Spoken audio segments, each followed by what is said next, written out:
তাই না? কোনো ছেলের সাথে আপনার মতো মাইয়া গো প্রেম করা উচিত না। আবার এই ছেলে বেস্ট ফ্রেন্ড গুলোর মানে আবার এই ছেলে বেস্ট ফ্রেন্ড গুলোরও কিন্তু কারোর কারোর গার্লফ্রেন্ড থাকে, তারা তাদের গার্লফ্রেন্ডকে নিয়ে ঠিকই সুখে থাকে, আর ওই পরের রিলেশনে আগুন ধরায়, আর ওই খানকির পোলায় পরের রিলেশনে আগুন ধরায়।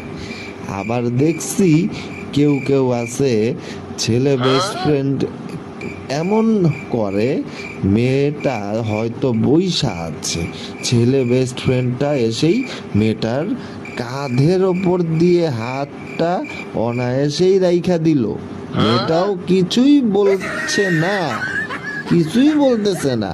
কেন রে ভাই? ওয়াই? সে তো একটা ছেলে, সে তো নিজে